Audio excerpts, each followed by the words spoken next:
You can see from the syllabus that I've thrown up here.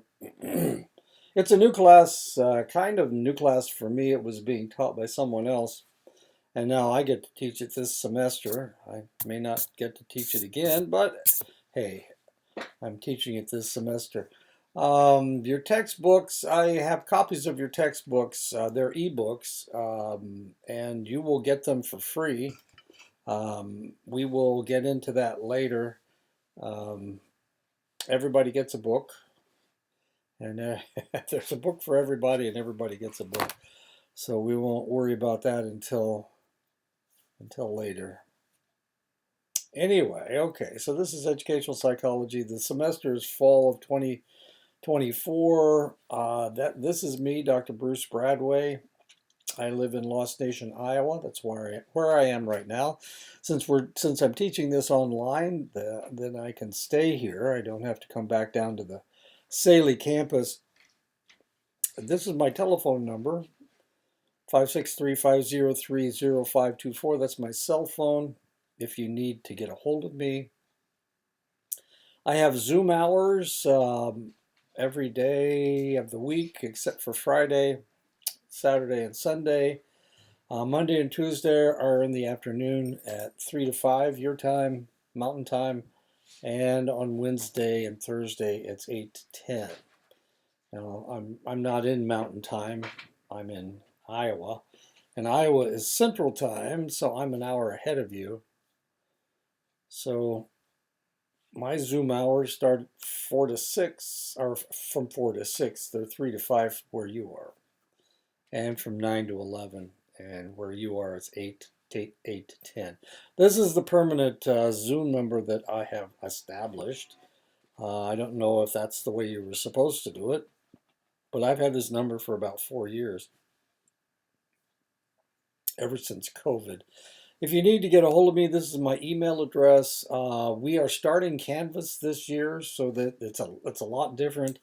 And if anybody has any trouble with it, I'm sure that you can go and talk to somebody at Student Services, and they can guide you in a direction to help you understand Canvas. It is not the same as Blackboard, and I found that it's not as friendly as Blackboard, but that may just be because I'm used to Blackboard and not Canvas. We'll both be struggling through it. I worked with Canvas this summer. I taught some classes for Dene College, and then I took some workshops from Quality Matters, and that was on Canvas. So I am aware of what is going on as far as Canvas is concerned. If you have any problems, just email me, and we'll see if we can figure it out. Okay, so the class is online. This is the book right here. It's Swartword. The guy's name is Jeff, I think. Yeah, Jeff Swartword. Educational psychology. He's from Illinois, I think. Wait a minute. I've got his biography right here. I got the book. I've got a book. State University of New York in Cortland. Okay. But I think he's from the Midwest, if I'm not mistaken. Anyway, this is a relatively inexpensive textbook. It's fairly comprehensive. So we'll go ahead with this textbook, and who knows what textbook they'll use next year. I will get your textbooks to you. I have to figure that out, and we're getting instructions from the textbook company, and I should have those to you tomorrow or sometime next week. I'll try to do it tomorrow. Okay, there's your weekly assignments. One of the things that you need to remember is that I do not count off for late work. So if you fall behind, don't worry about it. If you can catch up, catch up. If you can't catch up, then you need to worry about it. But as long as you can catch up, it doesn't bother me to grade things late. I have no problem with that. And in here I have put all of this is the syllabus, of course. There we go. There's all the holidays are in there. And the 18th of October, you got, if you decide, oh man, this is too much work, I can't handle it, and you want to drop out of the class, then you need to do that by the 18th of October. You can drop out earlier, and they'll actually reimburse some of your money, but I didn't put that in here. Okay, if you decide that you can't handle, that you can't get through the class, and that you need to drop it, by the 15th of November. That's instructor drop, and that's in week 14. So not much left. Thanksgiving, we're going to be just between you and I. We're going to be taking a week off. You guys are, as far as this class is concerned. I'm not going to do anything that week. We should be able to cover the whole book before that. Okay. So how do you pass the class? Well, there's going to be a quiz with each chapter. Approximately 15 questions in each quiz. They'll all be multiple choice. I don't believe I just killed a fly. He's still alive, but he's dead enough. Anyway, 15 questions. There's 15 chapters, so we should be able to get through that. There is a 5-page paper. That will be worth 100 points. It'll be about something that has to do with the topics in your book and potentially the Navajo Nation. Now, you don't really have to put that in there about the Navajo Nation if you don't want to.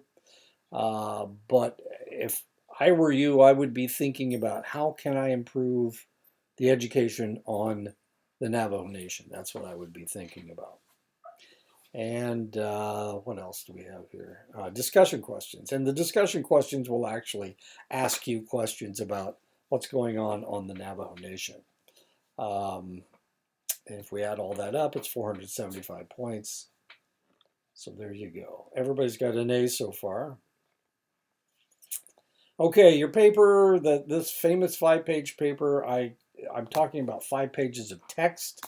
If you put a introduction page on it, that doesn't count as a page, and also the bibliography at the end doesn't count as a page.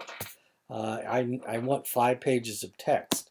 So if you look at a normal page of text, it's 23 lines, and if you multiply that times 5, you get 115. So that's how many lines I expect to see. And that doesn't include headers. If you put headers in, I don't count headers. So there you go. And that's just about it, I think. Except for, and there's the rubric. There's what everything kinda is due. Like I said, I don't count off for late work.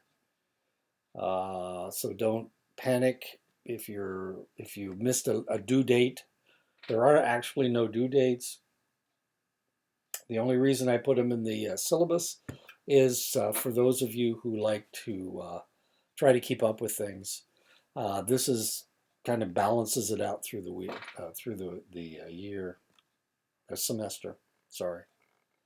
Okay, no plagiarism. Okay, let's talk about AI, ChatGPT. By gollies, people are just loving ChatGPT because it'll do all their writing for them. Well, there's a problem with letting a robot write your paper for you. The problem is, well, first of all, it's cheating. And second of all, you don't learn to write. You don't learn to think. If you're going to let a robot do all your thinking for you, by golly, then all your thinking is going to be being done by somebody in Silicon Valley, or in China, or in Bangladesh, or in India, or in the Ukraine. You're not going to be doing any thinking at all. The other problem with AI and with ChatGPT, artificial intelligence, and I teach a class in artificial intelligence actually, The other problem is that they only know what they're told. They don't know, they can't think. They can't come up with new ideas. And of course, that has to do with critical thinking.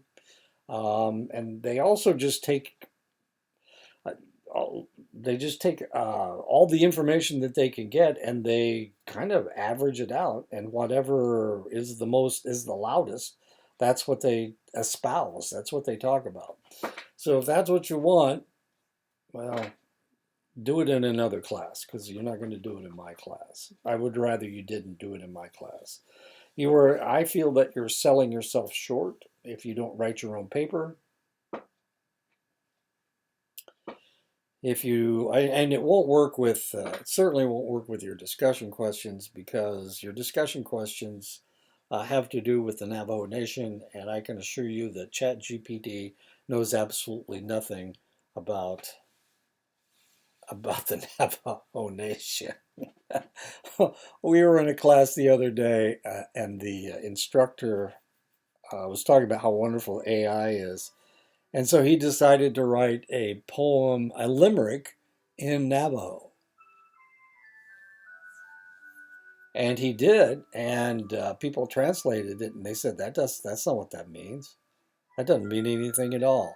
And actually, so how can ChatGPT understand Navajo? I mean, really.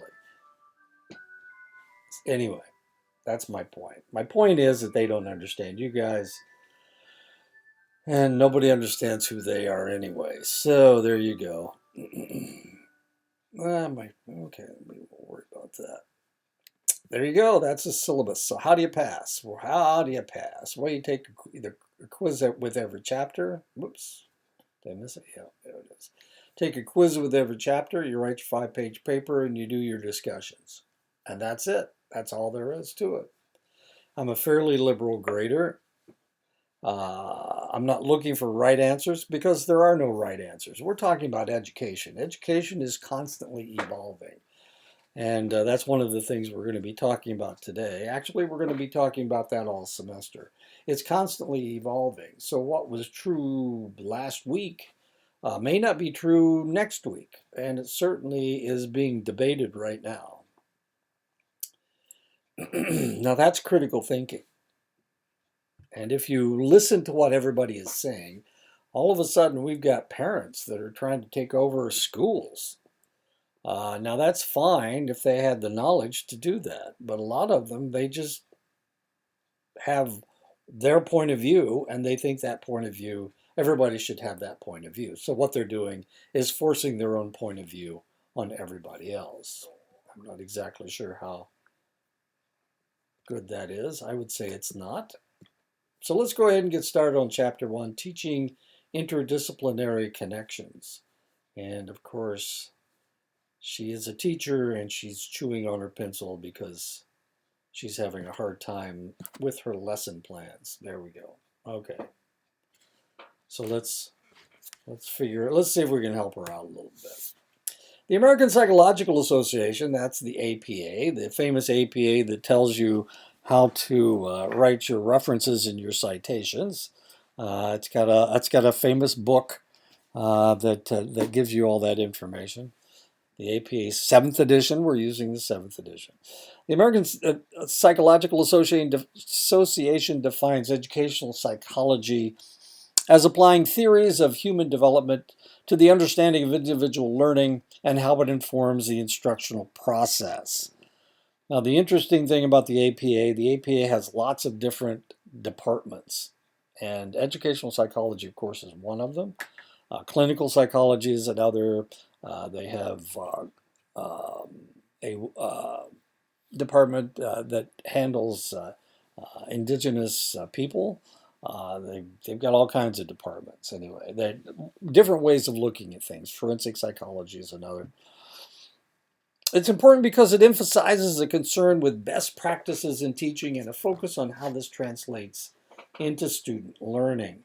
So we're talking about best practices, and APA is trying to determine what are the best practices. Look how skinny that guy's arm is. Oof. Needs to go to the gym.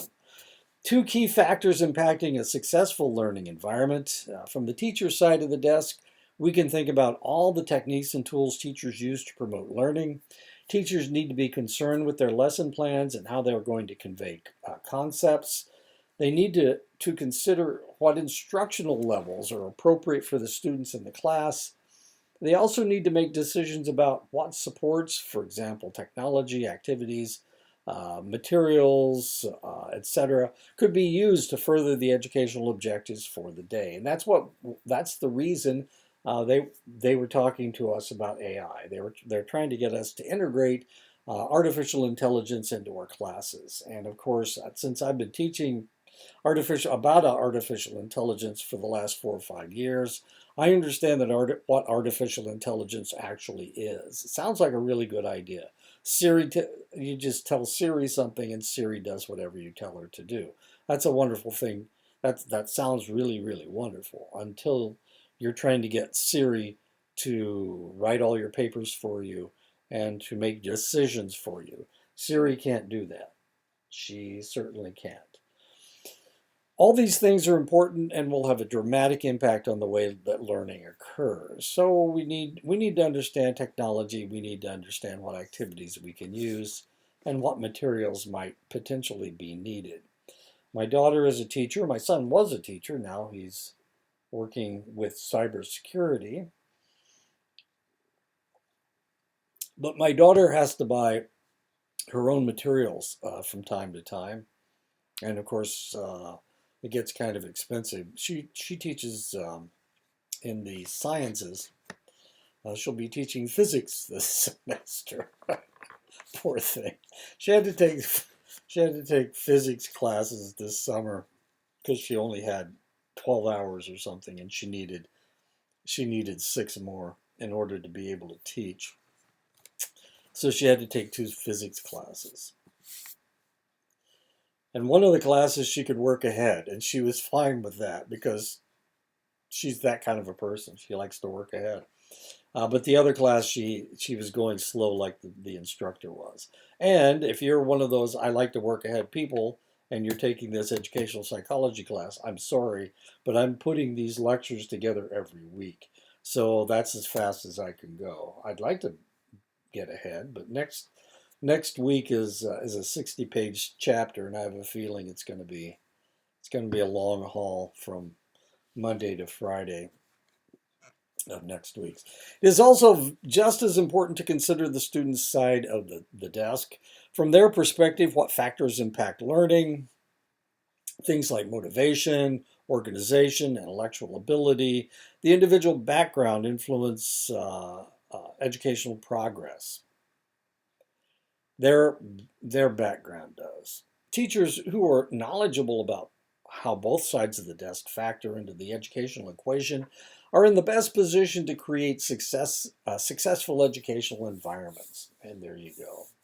Educational psychology encompasses both perspectives, the teacher's perspective and looking at the student's perspective. Not that easy. The teacher needs to be the student's advocate, especially in college. We need to be on your side. Educational psychology centers on how we teach and how we learn. This focus is realized through 2 mutually dependent channels, research and practice. Success in the classroom depends on scientific research into educational best practices and how this research translates into everyday teaching.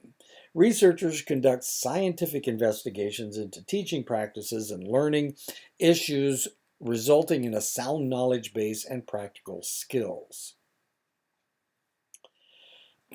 Teachers then use this knowledge to practice meaningful and effective education in their classrooms. There needs to be an integrated reciprocal relationship between educators and researchers throughout the research process. Teachers have firsthand information on how education is realized on a daily basis.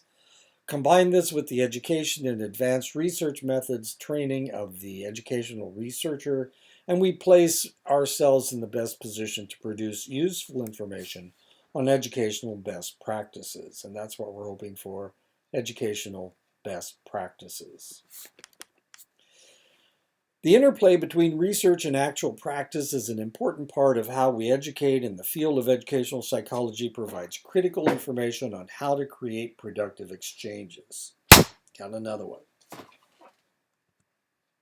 Common questions educational psychologists investigate.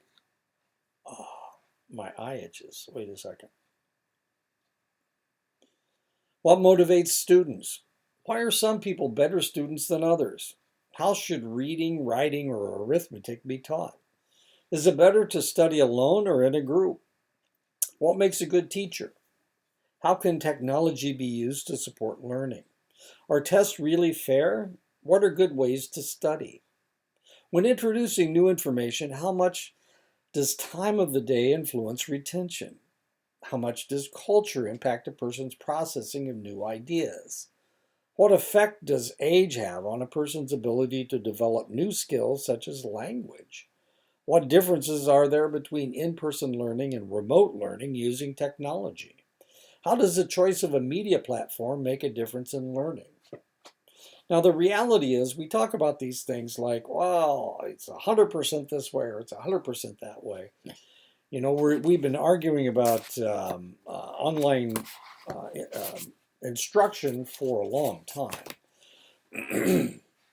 And we keep getting figures and they say, well, it doesn't look like online instruction works as well as face-to-face. But the reality may be that there are some people that have learned better when they're learning by themselves and in a online situation. And other individuals, they learn better in a more accumulative group. And this is an argument I was having with another psychology instructor. They were saying, hey, look, everybody learns better face to face. And, you know, there are statistics that look like that. But despite the fact that everybody keeps saying everybody learns better face to face, the statistics are still showing that it's not that far, that online education is not that far behind face to face education. And we may have a problem with prejudice against online education and for face-to-face education, because face-to-face education is a more traditional way of teaching, and you know how hard it is to break old traditions. So there you go. So at one point when we came out of COVID, the Dene College was thinking that they would revert back to face-to-face classes. And then they realized, my goodness, look at all the students we would lose. So we need to maintain this while pushing for face-to-face classes. And right now, this is where this is where the argument is. This year, last semester, this semester, over the summer, that's where the argument was, and that's where it continues to be. So the question is, will we maintain this online mode of education? Will we continue this? At one point, I requested that psychology go completely online. That was my idea. And I don't know if that's going to fly or not. So what they wanted us all to do was to take this Quality Matters stuff. I think I talked about Quality Matters earlier, so that we could be certified. Well, I've been certified for 25 years. So I didn't really want to do it. I didn't enjoy getting certified the first time. It's a pain. Anyway, over the summer, I got recertified. So I am a certified online instructor times 2.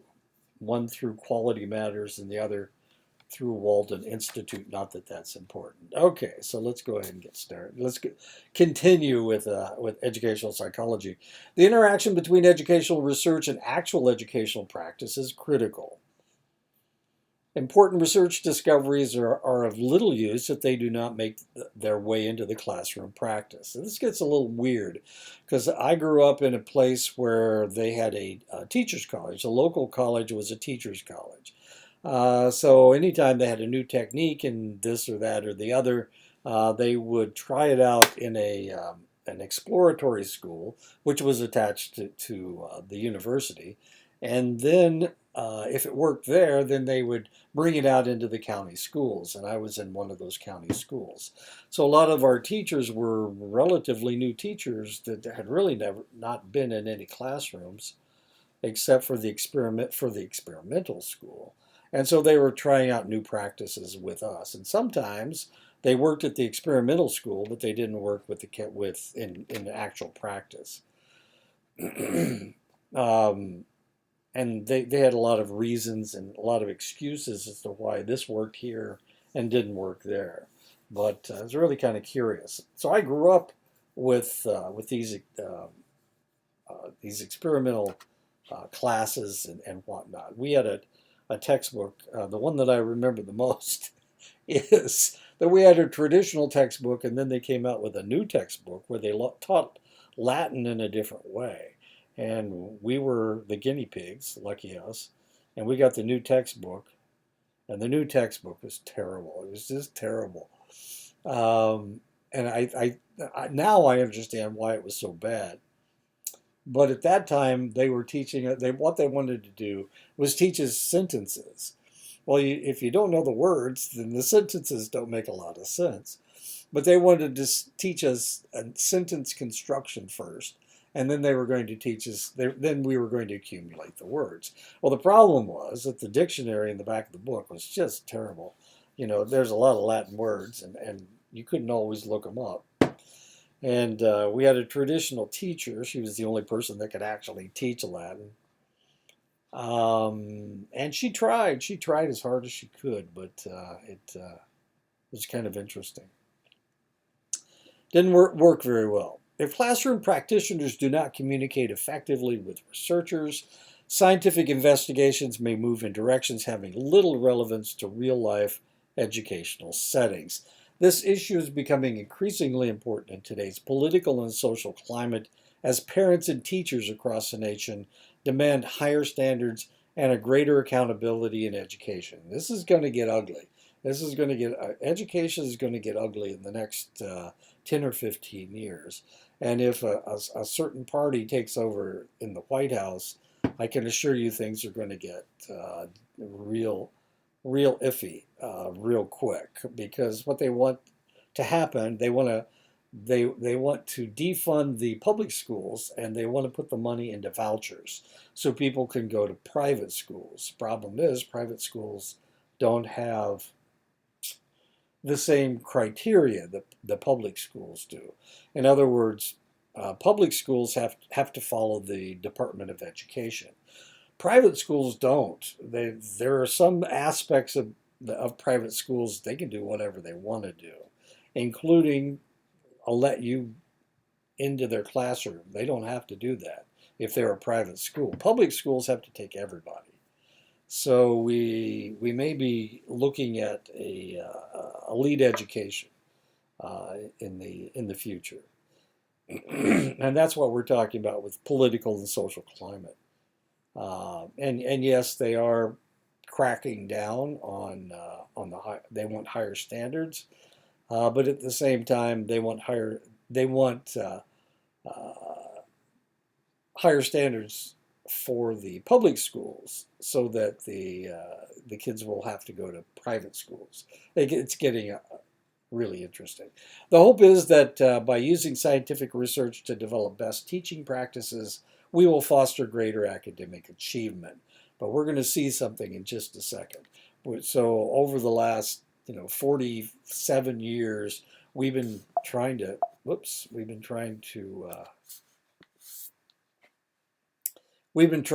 make everything so much better, and we're going to see how successful we have been.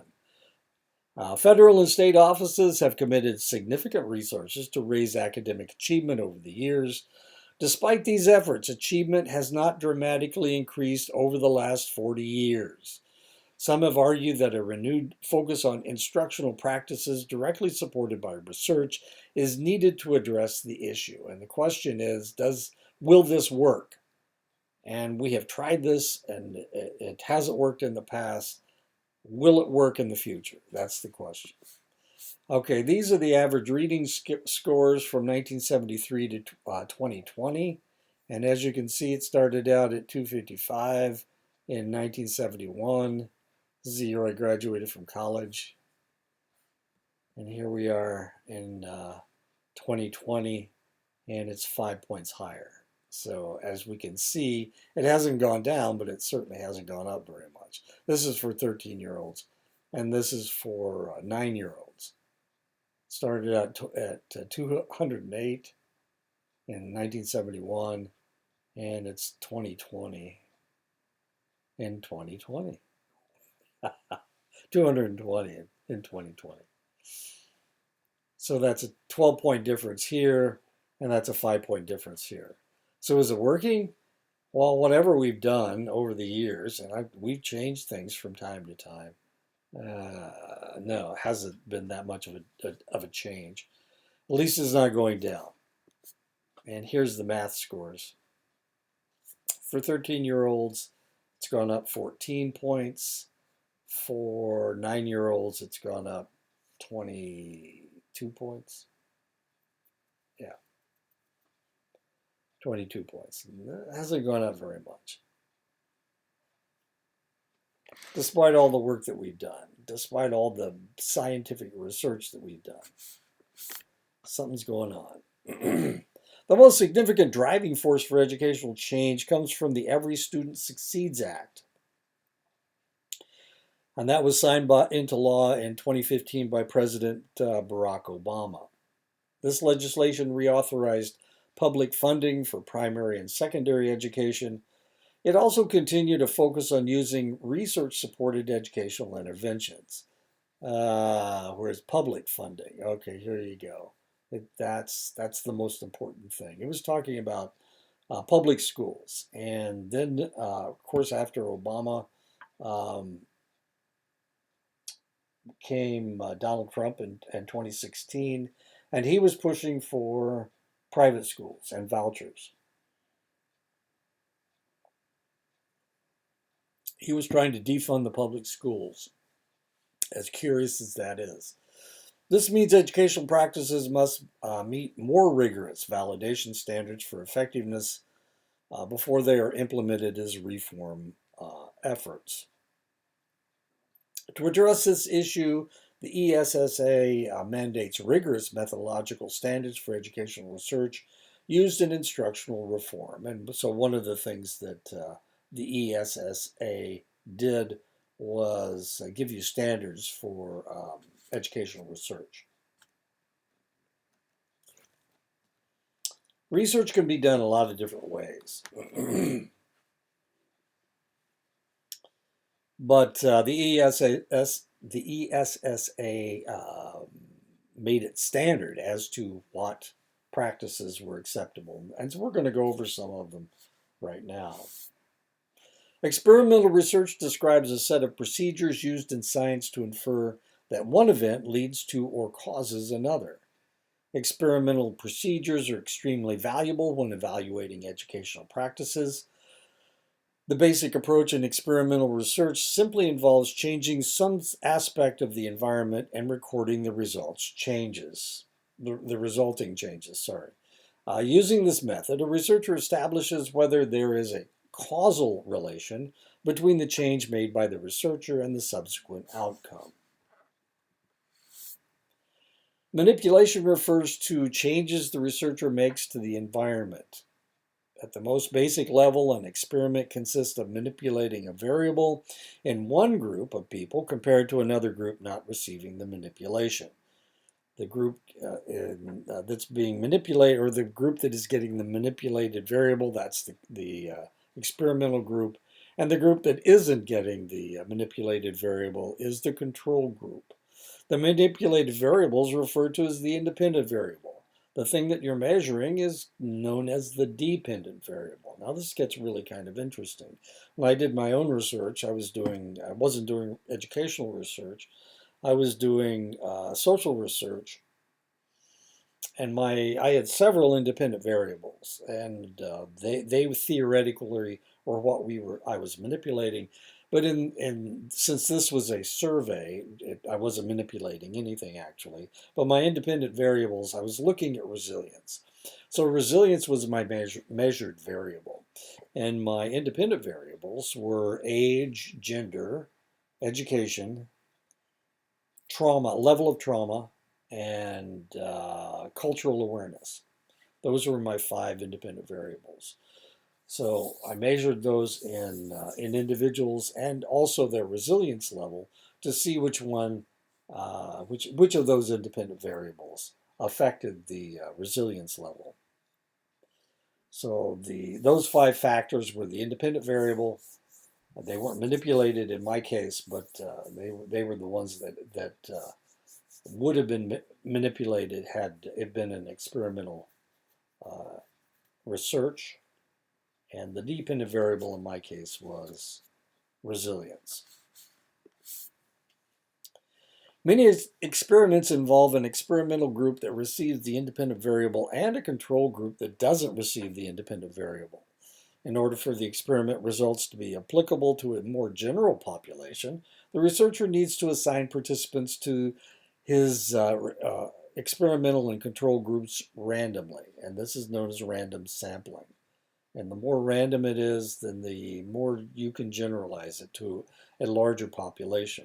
If you pick and choose, I'm only going to pick green people, 9, 5, and 3, that's what I want, then I can't generalize it because I've selected my population, my subjects that are being measured. And it's not random at all. Therefore, I can't really generalize it to a larger population. I can only talk about green people. I can't talk about red people or blue people. The Department of Education is looking for practices that work in multiple locations. Therefore, they're seeking results that are generalizable. Appropriateness of applying research results to settings that differ from the research setting. Only when an educational practice is validated in many experimental studies across many settings can results be generalized to a larger school population. And this is one part of the problem that we've had in the past. The research was done in New York City at the inner city schools, and it worked. It's a wonderful practice and it works in the inner city. But when you bring it out to rural America, and the reality is that 50% of the population in the United States lives in urban areas. It's more than that. It's a lot more than that. Anyway. So what does that mean for the number of reservations around the United States in Indian country?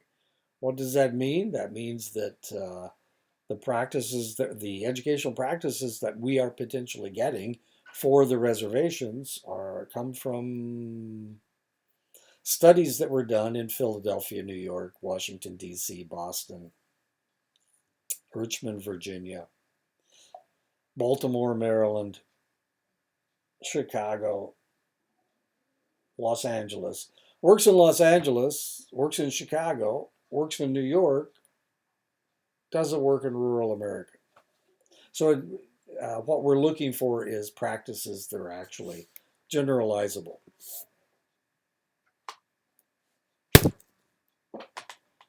Single participant research uses an experimental design to investigate the effect of a treatment on a single person.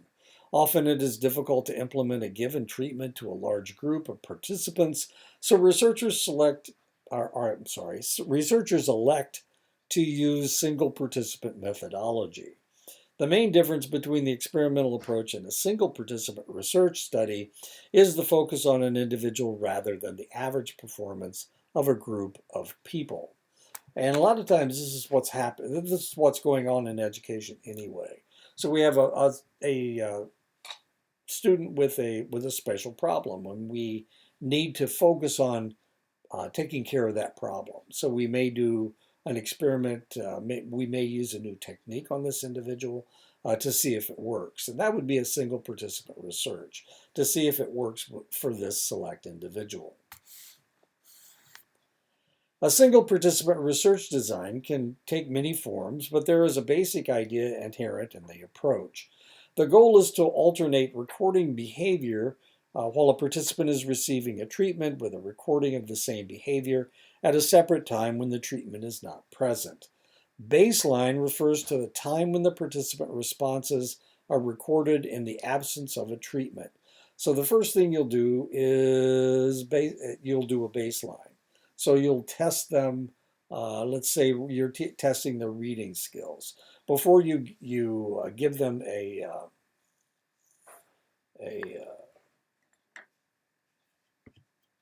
new technique of learning to read. You would do a baseline to see how well they can read now. How many words can they read in 2 minutes? And then you would, of course, train them in whatever way you're wanting to train them, and then you would test them again. Actually, you're testing them all the way through this. In this case, they're using praise. This is the number of disruptions, 677. And when they praise the child, they're getting fewer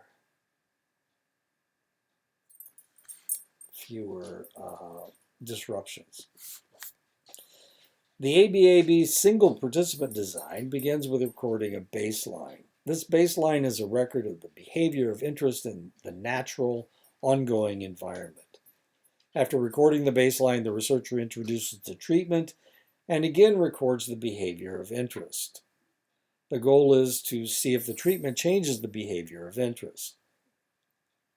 Does the behavior increase, decrease, or remain the same after the introduction of the treatment? After recording behavior during the treatment phase, the process repeats. The researcher removes the treatment and records a second baseline, followed by the reintroduction of the treatment. And that's the A. The baseline, strangely, is A, and the treatment is B. And then they go back down to the baseline again, that's A.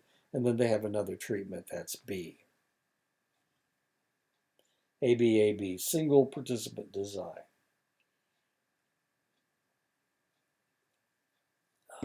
Sorry, I needed a drink. Experimental research regarding effective educational practice is clearly needed, yet it is often difficult to apply in educational settings.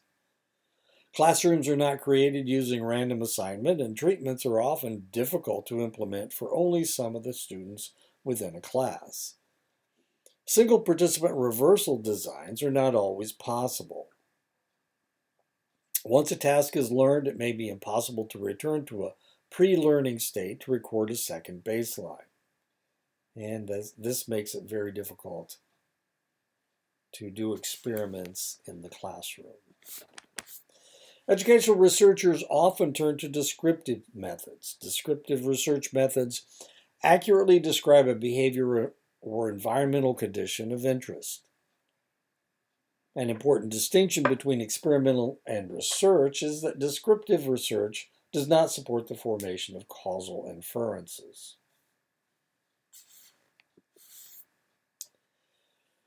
Descriptive research definition. Descriptive research involves collecting data to provide an accurate portrayal or detailed account of a phenomenon without influencing it in any way. It aims to observe, document, and create a thorough profile of the subject under study, often exploring patterns, behaviors, or attributes. Examples: national census, an official survey that records information about demographics, employment, and housing. And market surveys. Businesses gather data about their consumers' preferences to understand market trends and guide product development. The purpose of a descriptive study is to focus on describing the behavior of a single individual. This type of descriptive study is called a case study.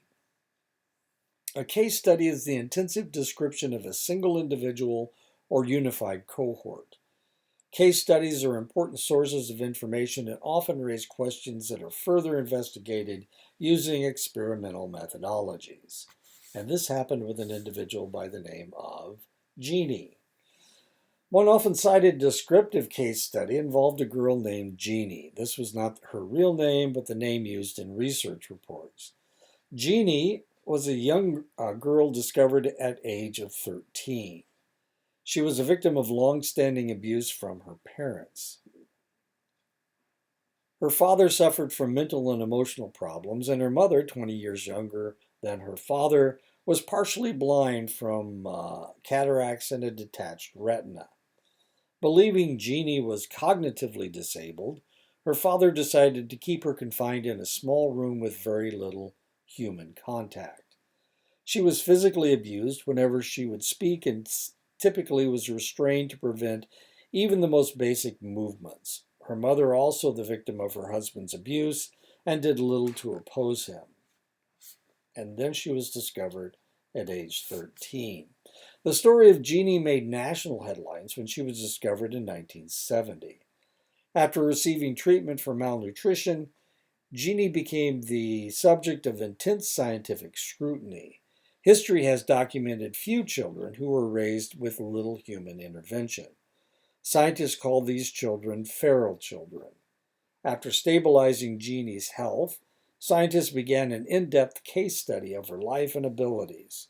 One question scientists raised was whether Jeannie could learn language. Remember, she wasn't discovered until she was 13, and she'd been severely abused. And she was fairly malnourished at the time they discovered her. At the time of her discovery, she did little more than make unintelligible sounds. Scientists have theorized that language must be acquired during a specific time of our lives, and this is known as a critical period, if language is to develop normally. Immediately, scientists and therapists began to work with Jeannie to see if she could learn the fundamentals of language after the age of 13. Ultimately, Jeannie was unable to master a full understanding of linguistic structure. Scientists speculated on whether there was indeed a critical period for language development or whether Jeannie was intellectually limited or permanently damaged from her abuse. Now, this is Jeannie in 1989. You remember she was discovered in 1970, which means this is 19 years later. She's 37 in this picture. This is actually her mother. It gets the story gets real interesting because everybody's, all these researchers were trying to work with her, and some of them actually took her home. One had her for 4 years, and she was making all this progress, and the mother came and sued the individual for custody. It gets real interesting. The father committed suicide as soon as he discovered that he was going to be charged with child abuse. He committed suicide. So as you can see, she lived to be at least 37 years old. And actually, I read the whole story of her. I was just fascinated by what happened to Jeannie. She's still alive, from what I can determine. Her last name is Wiley. She's still alive. Her mother has died. And of course, her father committed suicide. She has a brother in Ohio. She's living in assisted living, and her verbal skills are not so good, but she's still alive, and she does seem to have suffered from developmental delays due to her abuse. This is really kind of interesting because she had no muscle tone whatsoever when they discovered her, because they strapped her to a potty chair all day long. And she wasn't allowed to look out the windows. She wasn't allowed to move. So she had a difficulty moving, and she would hold her hands out in front of her and kind of hop along with her legs. She had no endurance whatsoever. Really difficult. Anyway, they wanted to do more experiments with her just to discover what her intellectual capacity could be increased to. But of course, the mother sued them and started taking care of Jeannie. Eventually, of course, it got too difficult for her, so she reverted the child back to the state. And this was before she was 18 years old, so she went into foster care. She was abused more because they couldn't get her to do what they wanted her to do. It was a really ugly story that was just a continual failure to do anything to help this child. And eventually, of course, she ended up in a adult care facility, and that's where she is today. The goal of correlational study is not only to describe events, but also to establish how events relate to each other. Correlational study, and I taught this all summer. I was teaching research methods. So if it seems like I'm kind of bouncing over this, it's because I just taught this stuff. And I don't know how many of you were in that class. But doggone it, I just taught this. I taught a whole semester talking about correlation studies. Anyway, okay. Yeah, sometimes I get lost. I must have got lost. A correlational study goes beyond description, however, specifying how events relate. Correlational studies use a statistical technique called correlation to help make sense of the data collected. The correlation coefficient is a single number derived from the statistical formula that quantifies the nature of a relation between two variables. The number can range from a -1 and a +1, including the endpoints. Strength is a tendency for values of one variable to co-occur with values of another variable. The closer to 1 the correlation coefficient is, the greater the strength between the study variables. And when we talk about, we're talking about -1 and +1. So if the strength of two variables, if it's close to -1, it still has a lot of strength. If it's close to +1, if it's close to -1, it means that every time something happens, this doesn't happen. And a +1 means that every time this happens, this always happens. And the closer to 0 you are, the less likely it is to happen. If it's actually at 0, it means it's totally random as to whether this happens at the same time. Let me give you an example. So if I was doing research looking at peanut butter and migraine headaches, and so my theory was that peanut butter causes migraine headaches. So we did a correlation study, and our results showed that it was minus 0.89, which is really high. That means that every time you eat peanut butter, then you don't have a migraine headache. That's what that means. One goes up, the other goes down. However, if it was a positive 0.89, that would mean that every time you ate peanut, that 89% of the time when you ate peanut butter, then you'd have a migraine headache. That's a positive reaction. But both of them are equally strong. One is negatively strong, and the other one is positively strong. And that's how correlation coefficients work. Now, if peanut butter had nothing at all to do with migraine headaches, of course it would be close to 0.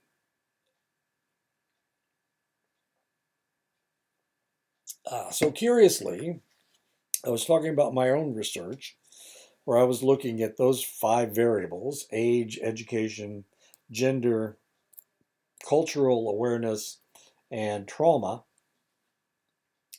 I was looking at those, and what I discovered was that age had nothing at all to do. The correlation between age and resilience was minimal. It was really low. It was like a 0.2. And when I looked at education, by golly, I didn't want to find this, but this is what I discovered. Education had nothing to do with resilience either. And it was like a 0.25. and the other gender. If you look at the literature will tell you that women are more resilient than men. But that's not what I discovered. Mine was like zero point 0.3. So it's not very strong. The resilience has very little to do with that. And the other thing that I discovered was the literature will tell you that the more trauma somebody has seen, the less resilient they are. But I was working with an American Indian population, and what I discovered was that trauma had nothing to do with resilience. It was like a minus 2.2. I'm sorry, minus 0.2. The only thing that was significant was cultural awareness. The more culturally aware you were, the individual was, the stronger their resilience. So there you go. It was like a 0.7 or something. Positive 0.7.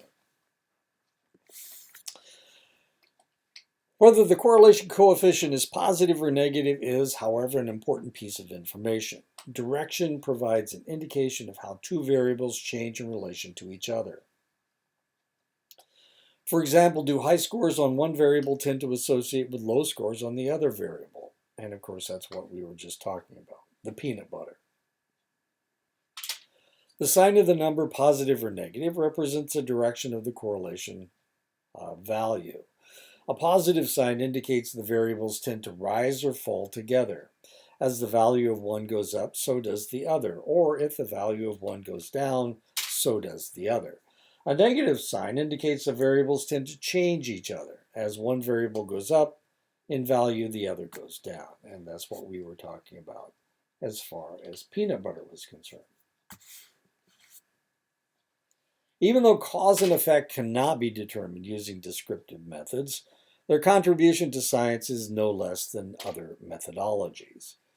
Descriptive methods are, in fact, critical for highlighting important relations. If we fail to describe our variables of interest in a rich and comprehensive way, we may miss important factors influencing student learning. In the final analysis, both descriptive and experimental methodologies positively affect the practice of science within the field of education. A wealth of research data exists regarding effective teaching, and the literature can be quite overwhelming. Different studies sometimes show different results, even though they cover the same topic. How then can teachers determine the validity of a given research study or make informed judgments about what information to apply in their classrooms? The first step is to evaluate the study according to the rigorous evidence checklist developed by the U.S. Office of Education.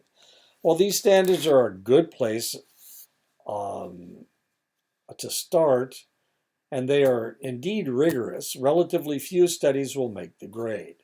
For this reason, teachers must be able to think critically about research and how to use scientific information to inform their teaching. And need to do something before I go. A good place. Okay. Sorry. Needed to erase it. Teachers who have a solid understanding of research methods are not only able to critically evaluate research, they're also able to use action research in their classrooms. Action research involves a teacher applying both descriptive involves a teacher applying both descriptive. I did it again. My goodness, I must have been asleep when I did this. Wait a minute.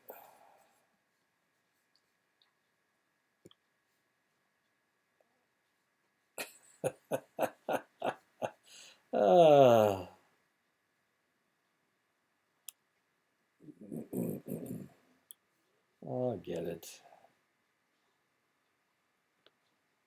There we go. Sorry about that. Action research involves a teacher applying both descriptive and experimental research methods to assess the effectiveness of certain educational approaches or to solve certain problems. As action researchers, teachers conduct investigations in their own classrooms, systematically observing outcomes, collecting and analyzing data, and drawing conclusions. By using action research, teachers can better evaluate the effectiveness of their own teaching while still benefiting from information derived from the scientific community. Additionally, action research deepens a sense of professional community among faculty, increases teacher perceptions regarding accountability, and nurtures a sustainable desire for professional growth. And the reality is, you should be doing this anyway. You should be doing this with everything. If you're using a new technique, you need to determine if that's working or not. Now, I've been doing this for such a long time that I usually don't have to do a whole lot of. I can usually use introspection and figure out whether it worked or not. But then again, I've been doing this like forever. I've been teaching for a long time.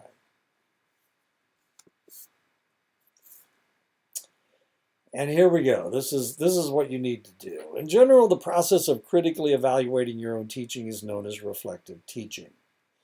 Many teachers spend a great deal of time not only planning and carrying out instructional activities, but also evaluating their success. They're constantly analyzing their own teaching and using their reflections to improve learning. Some researchers suggest that excellence in teaching is based in this insightful, reflective quality, and the teachers can benefit from purposeful instruction in reflective techniques. And that's pretty much how you have to do it. Unless we are egomaniacs, which some of us are, sadly. Anytime we teach a class, any class that we teach, sometimes the lectures work and sometimes they don't. Sometimes the PowerPoint works and sometimes the PowerPoint doesn't. And what you need to do is you need to be doing this constantly. Did I have a bad day today? I feel really good about the lectures? Was it the lectures? Was it me? What was working today and what wasn't working today?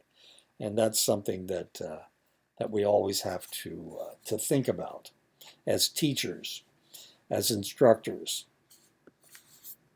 Are we getting our point across? Others believe teachers need to be able to think artistically and creatively to be effective. Some researchers argue that teaching is more of an art form than it is a science, and I would have to agree with that. I think it's an art form. It turns out that my daughter is really good at it. My son was really good at it when he was teaching, and I do okay. As the field of education moves toward establishing more science-based standards, it's important to remember that these scientifically derived standards are important guidelines. However, they do not negate the importance of reflective judgment, creativity, and skilled decision-making on the part of our nation's teachers. And of course, we have to do this on a continual basis. Now, one of the problems that we do have in classrooms, potentially, is the fact that who do we teach to? Do we teach to the front row or do we teach to the back row? The people in the reason there's a reason that those people are in the back row. They don't want to listen. They want to do whatever they want to do. So do we teach to them or do we teach the people, the kids that really want to learn, the kids in the front row?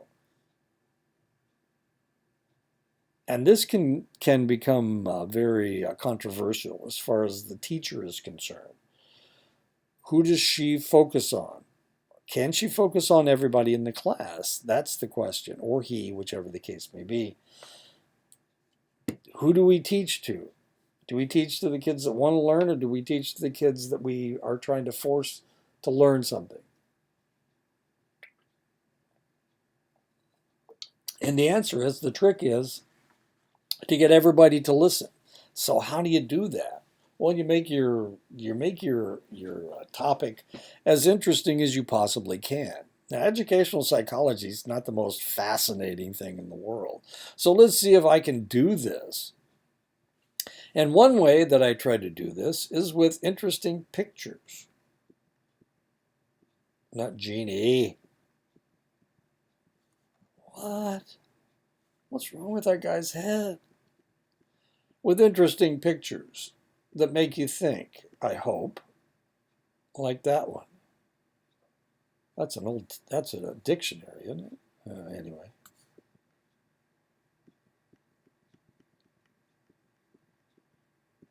Hopefully, if they're interesting enough, you will not only be interested in what Jeannie looks like as a 37-year-old, but what Jeannie looked like as a 13-year-old. And of course, the lady chewing on the pencil. Ah! He just blew something up. Okay. Well, that's the trick. That's the trick. Sometimes it works and sometimes it doesn't. Picture is worth 1,000 words. Well, maybe. Today's teachers are striving to become more science based. This is an important step toward a more effective education, but we must also pay close attention to a teacher's professional development. Productive learning environments will not work, even if we have proven instructional strategies, if we do not have high quality teachers to implement those strategies. And this is the trick. We need our best and our brightest to be our teachers, but we ain't getting them. If an attempt to determine critical teacher qualities, educational psychology researchers investigate commonalities among teaching experts. And so, how do we get these people? I've got a former student who I just took down to Valdosta State, and he's complaining about the pay, and he's right. The pay that college professors get is not that much. We're certainly not going to be able. We're not going to hit the millionaire status anytime soon. But with public schools, it's kind of the same way, especially in select states. The state with one of the lowest pay grades is Florida, strangely enough. A lot of people want to live in Florida. It's this wonderful environment. The problem is if you teach there, you're not making very much money. My daughter got a $20,000 raise going from Florida to Iowa to teach in Iowa. So why does Iowa pay their teachers better? Because the education's better in Iowa.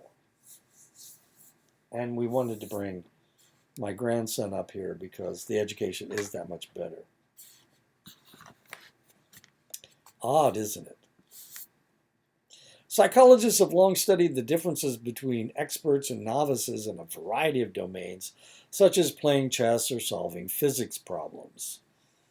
We know that expert chess players seem to choose their moves with little effort, basing their choices on memories of previous games. Novice chess players must think about each move, requiring more cognitive resources to play the game. Expert teachers can effortlessly handle daily situations requiring more thought on the part of novice teachers. Research shows that effective teachers are able to more quickly access both subject matter and the classroom management information than novice teachers. This allows them to plan instruction more efficiently and implement instructional plans more effectively. It also allows them to improvise in situations requiring deviation from the planned lesson when necessary and to adapt instruction to meet the needs of individual learners. That's an expert teacher. They adapt on the fly, as it were. Why? Potentially they have that kind of experience, or they have seen this before. So they adapt to the new way of dealing with things, and they can do it very rapidly because they've been around the block a couple times. Maybe they made a mistake with with a kid that is causing trouble the first time they saw it because they reacted differently, and now they know how to react, and so they can defuse the situation very rapidly because they've seen it before. So, how does one learn to be an expert teacher? This is the trick. This is really kind of interesting because my family isn't the only teacher in my group. My sister had 4 kids, and one of them became a elementary school teacher, and she lasted for 1 year. She knew all the answers to all the questions. She was brilliant. She couldn't handle the kids. She just couldn't handle them. She wanted to speak too intellectually to them, and they didn't understand what she was talking about.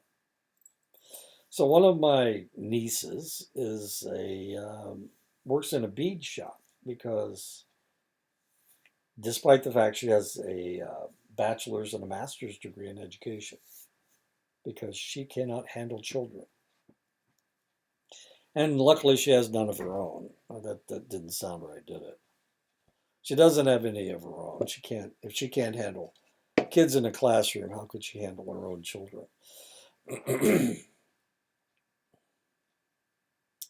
Okay, so we're talking about expert teachers. This is a difficult question since research indicates effective teachers possess a set of often hard to define skills. Expert teachers vary considerably from subject to subject and use very different methods. Schulman in 1987 proposed that expert teachers need a combination of different factors to achieve expertise. One of these factors is subject knowledge, and this is something that irritates me more than anything else. We're graduating teachers from school who have teaching licenses, and they're not experts in their area of that they're going to be teaching in. This was happening to my son. My son has a bachelor's degree in mathematics and a master's degree in applied mathematics. So if you ask him to solve a problem, he can do it in half a dozen ways. But the people he was teaching with, this is in Florida when he was living down in Florida, the people he's teaching with could only solve the problem in one way, and that was the way that was in the textbook. They were they weren't able to look at the same problem from different angles with a different perspective. They could only see it from whatever angle was in the textbook. And I see that as a problem. I really do. If your only expertise is what you read in the textbook, then that's not enough. You need to be a subject. You need to have expertise in a subject. This may seem obvious, but teachers vary considerably in their experience and comfort level with the subject they teach. Expert teachers have a good sense of the difficulties students are likely to encounter and how to provide appropriate guidance. This is weird because my daughter has been doing this all of her life. She was a 4.0 in high school, and she helped people understand everything: physics, mathematics, the sciences, languages. Um, we we moved from California to Nebraska when she was a senior in high school. I think she was a senior. Maybe she was a sophomore, and she was taking German in California. This is in March. We moved in March. And so when we moved back to Nebraska, we'd lived in Nebraska before. When we moved back to Nebraska, they didn't have German at the high school, so she had to take Spanish instead. So she learned a whole semester of Spanish in 2 months, and by the time they gave her her last test, she had the highest grade in the class, and she had only been learning Spanish for 2 months.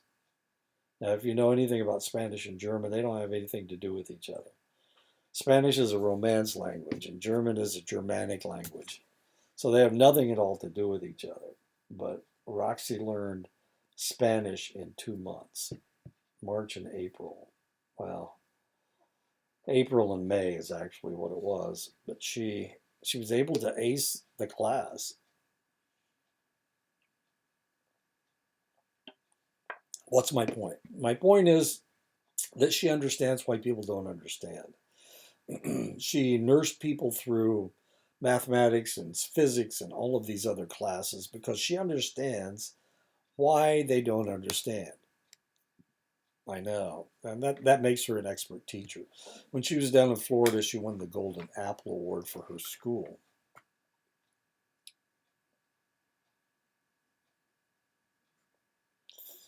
Anyway.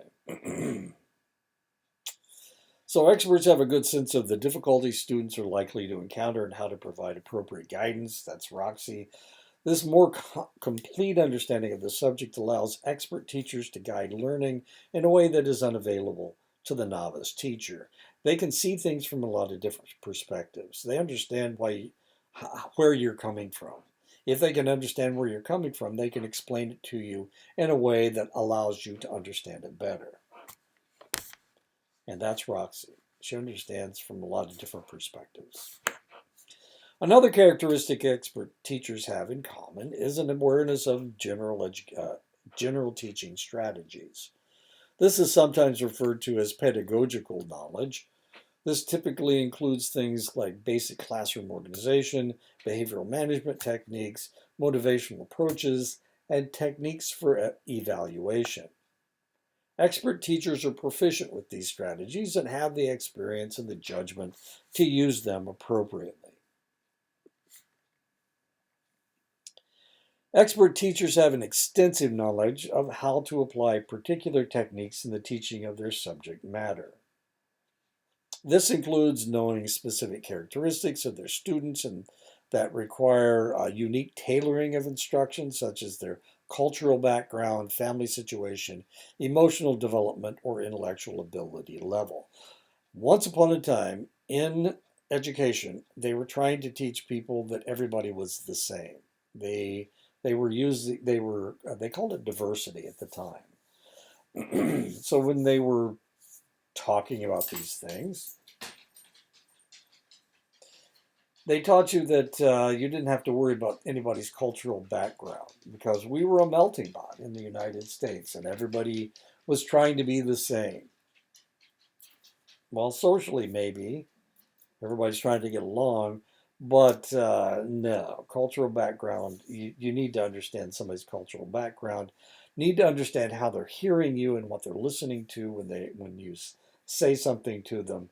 Yeah, cultural background is very important. So now we have changed from a point of diversity to a point of multiculturalism. In other words, you need to understand other people's cultures. This kind of pedagogical content knowledge also allows them to meet the learning needs of a wider range of students. It is not enough for teachers to simply know their subject, nor can they simply be knowledgeable about different methods of instruction or learning settings. Expert teachers must know how to effectively use different lessons to teach their subjects to a specific type of student. Sternberg and Horvath in 1995 further developed the idea that there are multiple qualities potentially leading to an expertise in teaching. They proposed that instead of teaching expertise being reached through a definitive set of criteria, expert teaching is a fuzzy or difficult to define category. They conceptualize expert teaching using a prototype model where similarities between expert teachers fall into three general categories: knowledge, efficiency, and insight. Historically, education has taken place in a very circumscribed environment consisting primarily of a single instructor and a relatively fixed number of students. Over time, though, we have seen dramatic changes in this framework. This is what a classroom used to look like. One of these changes includes the way teachers work collaboratively with each other. Students often have multiple instructors, particularly in the higher grades. Today, more than ever, these teachers are truly collaborating to achieve positive educational outcomes. This movement also extends to colleges where students may participate in learning communities where professors collaborate to integrate material from different courses, providing students with a richer learning experience. And that's, of course, the idea. You don't want to just take Bradway for all of your classes, that would be boring. You need to also take Russ, and you also need to take Barber. Doctors Barber and Doctors Rush. Doctors Barber and Rush. Russ. Did I say Rush? Sorry, Russ. Russ. Why are these changes taking place? The need to teach in more efficient and effective ways, changing student demographics. These are what we need. And look at this. This is what our classrooms look like. Everybody's playing with their phones. The first point emphasizes our society's demand for greater accountability for educational outcomes. We want to see evidence that we are making positive and productive changes in the lives of students. In response to these demands, we're making changes in how we think about traditional teaching, embracing a far more collaborative environment. These changes in educational perspectives are also co-occurring with significant changes in the broad range of diversity students bring to today's classroom. This leads to an ever-increasing body of knowledge necessary to provide effective and sensitive instruction. Teachers are pushed to specialize in their training. This has the potential for decentralizing our educational focus as teachers possess greater depth of knowledge in certain areas but lack sufficient breadth. This means that our specialized instructors need to learn to more collaboratively to produce the holistic and individualized educational system that society demands. Let's look at these issues by examining exactly how the students we teach are changing the fundamental structure of our classrooms by dancing. That's how it is. The U.S. population is becoming progressively more diverse in terms of race, ethnicity, socioeconomic background, and disability status, and these demographic changes are mirrored in the nation's schools. Between the fall of 2010 and the fall of 2021, public school enrollment decreased among students who were white, from 25.9 million to 22 million. Over the same period, I'm sorry, that doesn't even make any sense.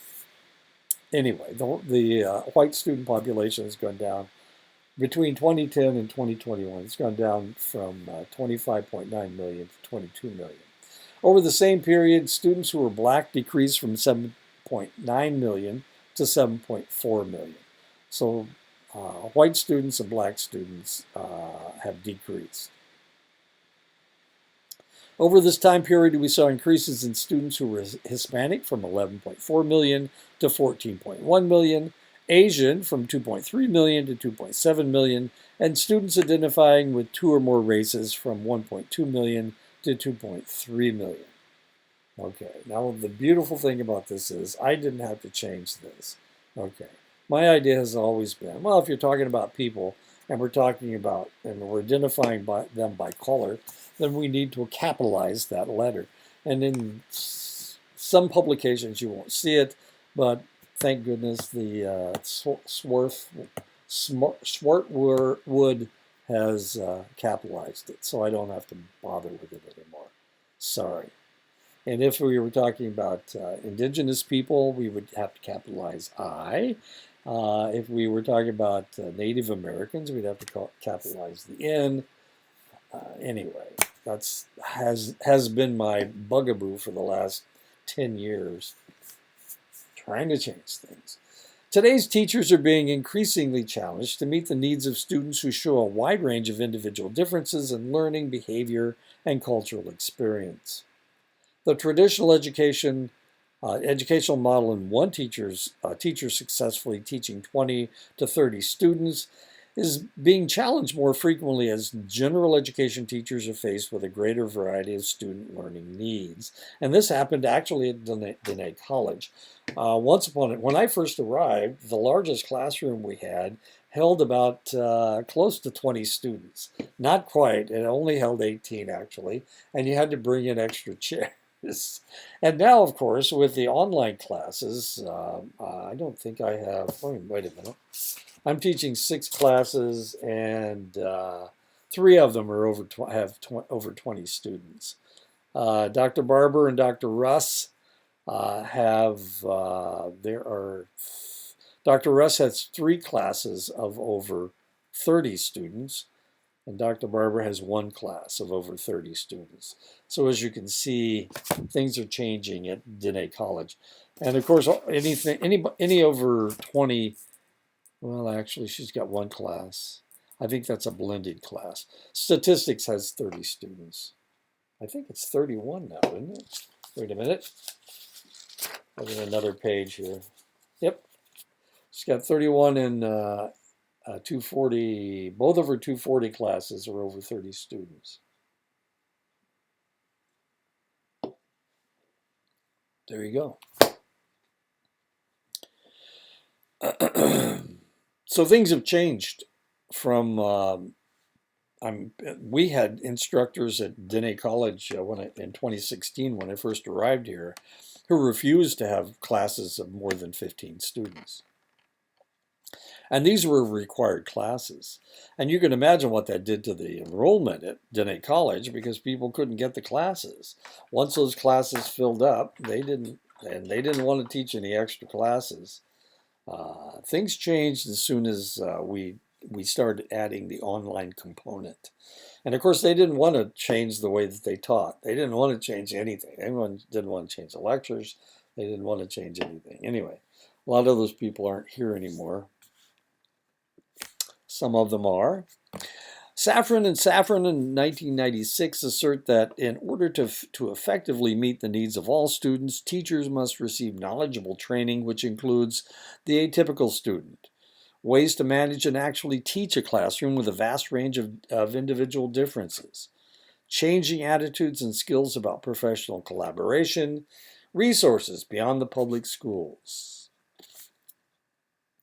Expert teachers show knowledge of subject matter, knowledge of teaching methods, and knowledge of how to use these methods when teaching a particular subject.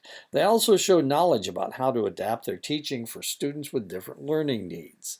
In this area of increasing individual difference in the classroom, this aspect of expertise may be the most difficult to achieve. Professional collaboration can help teachers move beyond their own knowledge to produce creative solutions for meeting individualized learning needs.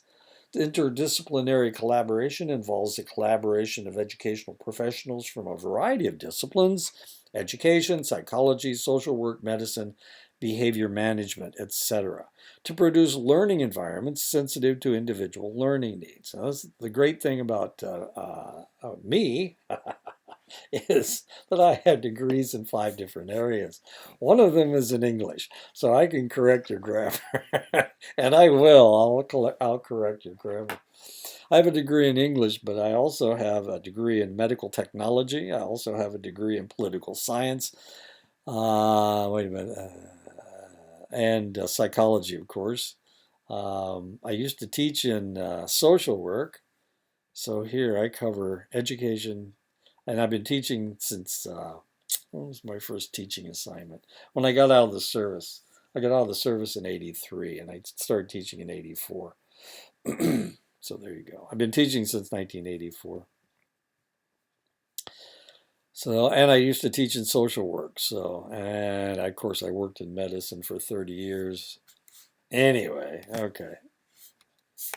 That's all the bragging I'm going to do today. Maybe. Addressing the unique needs of students with disabilities requires specialized knowledge and training. Some researchers assert that part of the reason for the continuing increases in the number of students referred for special education may be based in the inadequacies of support systems available for teachers. When general education teachers are faced with these students, they may not have the knowledge necessary to intervene effectively. This may result in some children being referred for special education who could have their learning needs met by general education teacher, if appropriate supports were available. Pre-referral means that students who would normally be referred for special education services receive intervention prior to the referral. The hope is that effective intervention can take place in the regular education classroom through a collaborative relationship between the general education teacher and the professionals. This eases the burden on special education by making better use of existing educational expertise. Federal legislation actually encourages states to use 15% of special education funds for pre-referral approaches. And this is according to the Individuals with Disabilities Act of 2004. Pre-referral or individual assistance models provides teachers with guidelines and support for using collaborative relationships. Researchers describe pre-referral intervention as accommodating the learning needs of students with more specialized needs through modified instruction or classroom management. The general education teacher undertakes these interventions with assistance via consultation or collaboration with other professionals who contribute their knowledge and problem-solving skills. While many teachers informally seek support from colleagues, some schools have initiated a formal approach for this type of collaboration. These support programs have many different names, such as individual assistance, pre-referral intervention, or mainstream assistance teams. These approaches provide teachers with a formalized avenue for interacting with other education professionals when trying to meet the individualized learning needs of students. They can reduce the stress teachers face when dealing with learning issues. Through these interdisciplinary collaborations, effective interventions take advantage of the multiple perspectives and levels of expertise of the team members. And that is the end of the chapter. And I've run out of drink anyway, so it's a good thing that my chapter's finished. So I'll talk to you again next week. We'll tackle chapter 2, whatever that happens to be, and we'll have more fun. I promise.